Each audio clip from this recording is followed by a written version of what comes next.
अस्सलाम वालेकुम मोअज़्ज़ज़ ख़वातीन व हज़रात, अली मुमताज़ आपके साथ एक और वीलॉग लेकर। आज के इस वीलॉग में सबसे पहले मैं कुछ ऑटो पॉलिसी की इनसाइड स्टोरीज़ आपके साथ शेयर करूंगा। आगे बढ़ते हुए पेट्रोल सस्ता हुआ है, तो पेट्रोल सस्ता होने के बाद क्या अब सस्ता ही होता चला जाएगा या यहीं पर रुक जाएगा या महंगा होगा, इस पर बात होगी। और लोगों के लिए मैनेज करना किस तरह से मुश्किल हुआ हुआ है, इस पर भी बात होगी। आगे बढ़ते हुए पाकिस्तान तहरीक-ए-इंसाफ़ की एहतजाज की कॉल या एहतजाज का फ़ैसला, कौन उनके साथ इस एहतजाज में शामिल होने का इरादा रखता है और किन टर्म्स एंड कंडीशंस पर साथ में शामिल होने का इरादा रखता है, वो मैं आपको बताऊंगा। और आखिर में हम बात करेंगे नए अपॉइंटेड जजेस को लेकर, वो कौन हैं और उनका किन से माजी में ताल्लुक़ रहा है। सबसे पहले तो ऑटो पॉलिसी। मुझे समझ में नहीं आती है कि लोग क्यों इतनी जल्दी इन तमाम चीज़ों पे जो सोशल मीडिया पे फ्लाइज वगैरह बनते हैं और थंबनेल्स बनते हैं, उन पर यकीन कर लेते हैं। मैं इसलिए भी कह रहा हूँ कि आजकल एक नया ट्रेंड शुरू हो गया है और वो ट्रेंड ये है कि जी लोगों को एक ऐसी ख़बर बनाकर उसका टेम्पलेट दिखा दो और वायरल कर दो कि जिस पर लोग फ़ौरन मुतवज्जे हों और वो लोगों की दिलचस्पी का हामिल हो और लोग कहें वाह क्या बात है, ऐसा हो गया है, ज़रा चल कर इसकी तफसीलात मालूम करते हैं। मतलब उनका जो मकसद होता है वो पूरा हो जाता है। अब ऑटो पॉलिसी को लेकर एक लोगों में एक इनकरेक्ट इन्फॉर्मेशन शेयर की जा रही है और लोगों को मिसगाइड मिसलीड किया जा रहा है। वो इन्फॉर्मेशन क्या है? वो इन्फॉर्मेशन ये है कि जी ऑटो पॉलिसी तो आई नहीं। मैं अभी उस इन्फॉर्मेशन की तरफ आ रहा हूँ। सबसे पहले तो ये कि ऑटो पॉलिसी तो आई नहीं। ऑटो पॉलिसी ना आने की एक ही सिर्फ वजह है और वो है हुकूमती नालायकी और नाअहली। 2001 से 2026 की ये ऑटो पॉलिसी थी, जो पिछली ऑटो पॉलिसी थी जो 30 जून 2026 को ख़त्म हो रही थी। लेकिन इसके ख़त्म होने के बावजूद अब तक नई ऑटो पॉलिसी नहीं लाई गई है। बावजूद इसके कि ये हुक्मरानों को मालूम था, उनको कोई जुमा 8 दिन नहीं हुए हैं इक़्तिदार में आए, सन 2024 से हुकूमत कर रहे हैं, उनको बहुत अच्छी तरह से मालूम था कि 30 जून को ये ऑटो पॉलिसी ख़त्म हो रही है। जब पॉलिसी ख़त्म हो रही होती है तो उसके ख़त्म होने से पहले ही उस पर वर्किंग शुरू हो जाती है, हो जानी चाहिए, और उसके ख़त्म होने से पहले ही ऐलान हो जाना चाहिए कि भाई अगली ऑटो पॉलिसी क्या होगी। ये बिल्कुल इसी तरह से है कि हर साल जून में बजट पेश किया जाता है। क्यों जून में बजट पेश किया जाता है? इस वजह से जून में बजट पेश किया जाता है क्योंकि तमाम फाइनेंशियल मामलात उससे जुड़े होते हैं और 30 जून को फाइनेंशियल ईयर ख़त्म हो रहा होता है। उस मामले में ताख़ीर क्यों नहीं करते? उस मामले में ताख़ीर इस वजह से नहीं करते कि उसमें अपने बेशुमार नुकसानात इन्वॉल्व हो जाते हैं। उसमें हर चीज़ दरम बरम हो जाएगी और बिल्कुल सारा जो सिस्टम है, फाइनेंशियल सिस्टम है, उसकी उखाड़ पिछाड़ हो जाएगी और बड़ी परेशानी का बाइस बनेगा। तो सिर्फ अपनी परेशानी से बचने के लिए एक ये रिवायत रही है कि जी हर साल जून में ये बजट आ जाता है, जो कि फिर 1 जुलाई से इंप्लीमेंट होता है। अब जिस तरह देखें, बजट जो है वो हर साल जून में आता है क्योंकि 1 जुलाई से नया साल शुरू होना होता है और वो पहले अनाउंस होकर 1 जुलाई से अमल दरामद हो जाता है। तो ऑटो पॉलिसी में ऐसा क्यों नहीं हुआ? सिर्फ इसलिए कि गवर्नमेंट इसको संजीदगी से नहीं ले रही है। गवर्नमेंट वो लोगों का अरबों रुपया जो इन्वेस्टर्स ने इन्वेस्ट किया है, मतलब अभी ये कल ही की खबर थी कि लॉ एंड जस्टिस कमीशन ने ये तजवीज़ दी है कि आइनी तरमीम की जाए आइन के आर्टिकल 212A में, और बल्कि 212A वो तरमीम लाई जाए और उस तरमीम के तहत आप कमर्शियल कोड बना दें। और ये कमर्शियल कोड ऑफ पाकिस्तान इसलिए बनाया जाएगा कि ताकि जो हमारे फॉरेन इन्वेस्टर्स हैं उनका एतमाद बहाल हो। वो पाकिस्तान में आकर इन्वेस्ट नहीं करना चाहते क्योंकि यहाँ पे फिर लीगल मामलात में, लीगैलिटीज़ में वो फंस जाते हैं, उससे वो परेशान होते हैं, जिसकी वजह से वो पाकिस्तान में आकर इन्वेस्ट करने से कतराते हैं। अच्छा, ये कोई मानने को तैयार नहीं है कि सिर्फ ये एक वजह नहीं है, बल्कि उससे भी एक बड़ी वजह यह है कि इंसाफ के तकाजे पूरे नहीं हो रहे होते हैं और इंसाफ के तकाजे पूरे करने में अभी तक कोई ऐसी पेशरफ्त नहीं हुई है या कोई ऐसी सीरियसनेस नहीं दिखाई गई है कि जहाँ पर ये नज़र आए कि हाँ जी हमेशा इंसाफ होगा और इंसाफ का तराजू हमेशा ऊपर होगा। तो लॉ एंड जस्टिस कमीशन कहता है कि जी आइनी तरमीम की जाए ताकि कमर्शियल कोर्ट्स की वजह से लोग आएंगे, इन्वेस्ट करेंगे। अब जो ऑलरेडी इन्वेस्टर्स यहाँ पे मौजूद हैं जिन्होंने अरबों रुपया इन्वेस्ट किया है, आप बताइए कि क्या उनका कोई कसूर है? उन्होंने ऐसा कौन सा गुनाह सरजद कर लिया कि आपकी बातों में, हाँ ये गुनाह ज़रूर होगा कि आपकी बातों में आ गए, आपने उन्हें जो लॉलीपॉप दिया वो उन्होंने उसको सच मान लिया कि हाँ हुकूमत वाकई में कुछ करना चाहती है, हुकूमत चाहती है कि मईशत ठीक हो और इसके लिए ये सब कुछ किया जा रहा है। तो हमें अगर कहा जा रहा है और हुकूमती ज़राए ये कह रहे हैं, यानी कि from the right powerful corridors quarters आपको ये बात कही जा रही है, तो इसको फिर मानकर चलते हैं। और लोगों ने अरबों रुपया पाकिस्तान में इन्वेस्ट कर दिया, कंपनियों ने यहाँ पर फैक्ट्रीज लगाना शुरू कर दी। मज़ीद एक और कंपनी है BYD की जो फैक्ट्री लगा रही है और बहुत बड़ा सेटअप होगा उनका भी, और अरबों रुपया वो भी खर्च कर रहे हैं। इसके अलावा दीगर और भी ऑटो मैन्युफैक्चरर्स हैं जिन्होंने पाकिस्तान में अरबों रुपया आकर खर्च किया है, लेकिन अब वो परेशान बैठे हैं। इसी महीने में, जुलाई के महीने में, ना कोई गाड़ी डिलीवर की जा रही है और ना ही गाड़ी को तैयार हो रही है। क्यों नहीं डिलीवर हो रही, क्यों नहीं तैयार हो रही? इस वजह से तैयार नहीं हो रही कि ऑटो पॉलिसी आती तो ऑटो पॉलिसी ये तयन करती है कि आपके टैक्सेस क्या होंगे, क्योंकि जो पिछली ऑटो पॉलिसी थी उसमें रिबेट था, यानी कि उसमें छूट थी टैक्सेस में। टैक्सेस में छूट क्या थी? छूट ये थी कि जो 1800 सीसी तक की गाड़ी है उस पर आप देंगे 8.5% GST, यानी कि जनरल सेल्स टैक्स। और अगर 1800 से ऊपर की है, यानी कि 1801 से लेके 2500 सीसी तक की गाड़ी है, तो उस पर आपको जो छूट मिली थी वो छूट थी आपको 12.75% की। अच्छा, अब ये छूट कहां से मिली और किन गाड़ियों को मिली? मैंने आपको छूट का बता दिया है कि ये कितनी थी, 8.5% और 12.75%। लेकिन ये छूट उन गाड़ियों के लिए थी जो हाइब्रिड गाड़ियां हैं, जो PHEVs हैं, यानी कि प्लग इन हाइब्रिड और हाइब्रिड गाड़ियों के लिए ये छूट थी। और उसमें जो कैटेगरीज थी वो दो थी, 1800 सीसी तक और 1801 सीसी से ऑनवर्ड्स, ये दो तरह की कैटेगरीज थी। अब ये तो मैंने आपको बता दिया कि कैटेगरीज क्या थी, मैंने आपको बता दिया किस किस्म की गाड़ियां थी जिन पर छूट थी। अब छूट क्या थी? छूट ये थी कि आप 8.5% और 12.75% दे रहे हैं, लेकिन वो वरना 25% बनता है सेल्स टैक्स, तो आप वो 25% नहीं लेंगे लोगों से, आप ये कम करके लेंगे। अब जब ये ऑटो पॉलिसी खत्म हो गई है, तो ऑटो पॉलिसी के खत्म हो जाने के बाद इन मैन्युफैक्चरर्स को, ऑटो मैन्युफैक्चरर्स को समझ में नहीं आ रहा है कि भाई हम अब 25% लें या हम वही पहले वाला 8.5% और 12.75% लें। उनके लिए कन्फ्यूजन है बहुत बड़ी, और बिल्कुल ठीक कन्फ्यूजन है। अब उनकी इस कन्फ्यूजन की वजह से, उनकी इस मुश्किल की वजह से, जिसमें वो कसूरवार नहीं है, क्योंकि सरकार ने उनसे कहना है कि भाई आपने क्यों नहीं टैक्स लिया, और सरकार ने बड़े आराम से कह देना है कि जी आपको तो मालूम था कि खत्म हो चुकी है वो ऑटो पॉलिसी, तो अब आपको 25% लेना है, तो आप 25% क्यों नहीं ले रहे?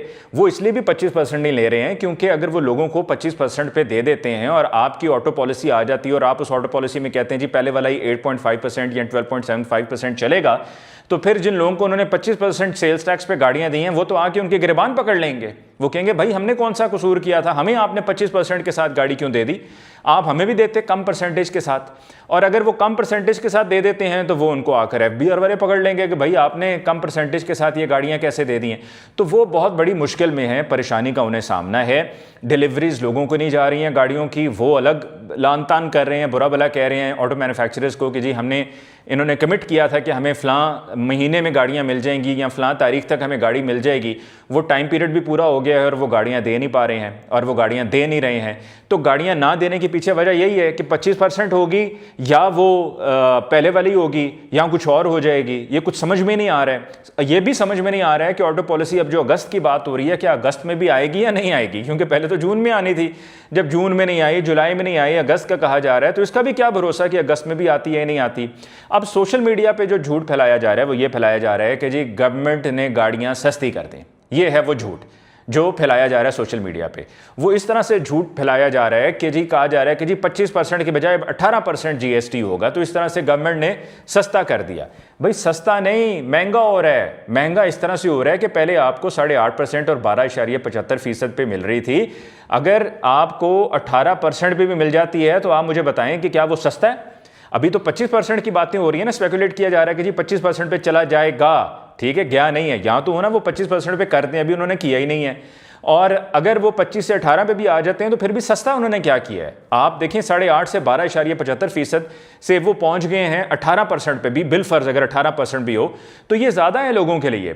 और ये सारी जो एक बेयकीनी की एक अनसर्टन सी सिचुएशन क्रिएट हुई है, इससे ऑटो इंडस्ट्री को नुकसान हो रहा है। सरकार खुद भी नहीं समझ रही है कि सरकार का अपना इस पे अरबों रुपए का नुकसान हो रहा है। सेल्स टैक्स की मद में जो सरकार को जाना है वो अपना भी नुकसान कर रहे हैं, ऑटो मैन्युफैक्चरर्स का नुकसान कर रहे हैं, आगे जो कंज्यूमर है उसका नुकसान हो रहा है, इस मार्केट से जुड़े लोग जो हैं वेंडर्स उनका नुकसान हो रहा है कि वो क्या करेंगे, उनका काम भी ठप पड़ा हुआ है, उनको भी समझ में नहीं आ रहा है। और फिर इंटरनेशनली जो है वो एक डिस्ट्रस्ट, बदएतमादी हो रही है बाहर भी, पाकिस्तान से बाहर भी। वो कहेंगे भाई ये किस तरह की मार्केट है, हम यहाँ पर आप लोगों को कह रहे हैं ठीक है आप लोग इन्वेस्टमेंट लगाएं और आप हमारी गाड़ियों के मैन्युफैक्चरर्स बन जाएं, लेकिन आप लोग यहाँ पर कर क्या रहे हैं, आपके यहाँ तो कुछ समझ में नहीं आती, ना किसी बात का सर है ना पैर है, ना उसका कोई यकीन है ना कोई भरोसा है। तो ये है सूरत हाल ऑटो पॉलिसी की। दूसरी तरफ जी पेट्रोल को सस्ता कितना किया है, 35 पैसा, सिर्फ 35 पैसा सस्ता किया है। डीजल महंगा किया थोड़ा सा 5 रुपए,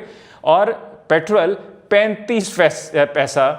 ये मुझे कहते हुए मुश्किल हो रही है, जुबान लड़खड़ा रही है, क्योंकि यकीन नहीं आ रहा है कि गवर्नमेंट क्या, मतलब मजाक है ये, क्या कोई ये खेल तमाशा चल रहा है, क्या कोई ये एग्जीबिशन, कोई शो कोई लगा हुआ है, कोई कार्टून्स का शो लगा हुआ है, क्या चल रहा है कि आप सिर्फ और सिर्फ 35 पैसा। यार मतलब लोगों का आपने मजाक उड़ाना है, लोगों के जज्बात से आप खेल रहे हैं, उनकी मजबूरी से आप खेल रहे हैं, उनकी मजबूरी का मजाक उड़ा रहे हैं। मतलब शर्म आनी चाहिए, शर्म का मकाम है कि आप सिर्फ 35 पैसा आपने कम कर दिया। ये भी ना करते आप, आपको ये करने की भी क्या जरूरत थी, आपको 35 पैसा भी कम करने की क्या जरूरत थी, आप ना करते 35 पैसा भी कम। आपने कौन सा एहसान कर दिया लोगों पे, कौन सा एहसान कर दिया आपने। फिर आप कहते हैं जी पत्थर दिल पे रख के, हाँ पत्थर दिल पे रख कर 35 पैसे आपने कम कर दिए। मतलब अगर मैं गवर्नमेंट में होता ना तो मेरा सर जो है वो शर्म से झुक जाता, मैं लोगों को फेस ना कर पाता कि 35 पैसे आपने कम किया है। इससे ज्यादा बड़ा मजाक, घिनौना मजाक, बदतरीन मजाक क्या हो सकता है कि 35 पैसे आपने कम किए हैं। अब जी आगे बढ़ते हैं और मौलाना फजल रहमान साहब की बात करते हैं। मौलाना फजल रहमान साहब के बारे में जैसा कि मैंने आपसे कहा भी था कि वो बग़ैर मफाद के कोई बात नहीं करते, कोई काम वो बग़ैर मफाद के नहीं करते, हर चीज़ में उनका कोई ना कोई मफाद जुड़ा होता है। और ये जो आजकल तकरीरें कर रहे हैं और तकरीरें करके वो अपनी अहमियत बढ़ा रहे हैं, यानी कि वो देखना चाह रहे हैं कि भाई मुझे नून आकर पकड़ती है कि भाई आप हमारी तरफ आ जाओ, अच्छे प्लेयर हो, हमारी तरफ से खेलो, या पीपल्स पार्टी कहती है भाई आप बहुत अच्छा खेलते हो, आप हमारी तरफ से आके बारी लो, या पीटीआई कहती है भाई अब हमारे साथ शामिल हो जाओ। क्या बात है आपकी, आप तो बड़े आजकल तैश में आए हुए हैं और फुल जलाल में है मौलाना, तो मौलाना हमारी तरफ से आकर इनिंग्स खेलें और सियासी इनिंग्स हमारे साथ मिलकर खेलें। तो वो अपने आप को ज़रा टेस्ट कर रहे हैं, टेस्टिंग द वाटर्स, कि भाई मेरा आज अब कौन मुझे अप्रोच करता है। हाँ भाई किसकी कॉल आई, जिसकी भी आती होगी बड़ा मुस्कुराते होंगे, खुश होते होंगे कि क्या बात है, देखा ना मैंने जो स्टेटमेंट दी है, जो मैंने तकरीर की है, उस तकरीर पे कैसे ही हलचल मची हुई है। या फिर इस्टेब्लिशमेंट की तरफ से कोई रब्ता करे तो उस पर भी खुश होंगे कि भाई देखा पहले पूछ नहीं रहे थे और अब देखो कॉल्स पे कॉल्स आ रही हैं और कहा भी जा रहा है। बल्कि मेरी इतलात के मुताबिक कामरान मुर्तज़ा साहब जो सीनियर वकील हैं मौलाना फजल रहमान साहब की जमात के, वो उनसे जमात से ताल्लुक़ है, वैसे वो वकील हैं प्रोफेशनली, उनसे भी इस्टेब्लिशमेंट ने रब्ता करके कहा है कि ये मौलाना को क्या हो गया, मौलाना क्या कर रहे हैं। अब मौलाना फजल रहमान साहब जहाँ पर डील की बात हो रही है तो मैं वहाँ पर आपको क्विकली बता दूँ कि डील उनकी तरफ से ये है, और अभी उन्होंने फ़िलहाल पीटीआई की तरफ उन्होंने थोड़ा सा झुकाव है उनका, क्योंकि उनके वहाँ पर ज़रा उनको ज़्यादा मफादात नज़र आ रहे हैं। उन्होंने कहा कि उनको वज़ीर आला केपीके बना दें, हमें आप ये दे दें, चीफ मिनिस्ट्री दे दें केपीके की, और दूसरी तरफ कौमी असम्बली में आप हमें जॉइंट अपोजिशन लीडर बना दें। वाह क्या बात है, मौलाना साहब के मुतालबे कि बंदा उनको के सलूट करे हैं जी, सलूट करे आपके मुतालबे, एक से एक बढ़ के मुतालबा अगर करना सीखना है किसी ने तो मौलाना फजल रहमान साहब से सीख लें। मौलाना फजल रहमान साहब इस मामले में चैम्पियन है कि उन्होंने कह दिया कि मुझे चीफ मिनिस्ट्री मेरे भाई को, छोटे भाई को दे दें, और अपना जो है वो जॉइंट अपोजिशन लीडर, अब कौमी असम्बली में खुद भी हैं तो जॉइंट अपोजिशन लीडर वो अपने लिए कह रहे होंगे, तो उनको ये दो उनकी तरफ से मुतालबात आए हैं। पीटीआई में कुछ लोग इसकी फेवर में हैं, कुछ लोग इसके खिलाफ हैं, लेकिन मेरी नज़र में आपने पहले महमूद खान रजकज़ई साहब को ट्राई आउट कर लिया है, आप इस तरह से इनके हवाले कर देंगे सब, या इनको भी साथ में शामिल कर देंगे तो वो फिर आप पर हावी हो जाएंगे और पता ये चलेगा कि जी आपने जो कुछ आपके पास था आपने उनको वो प्लेट में रख कर पेश कर दिया।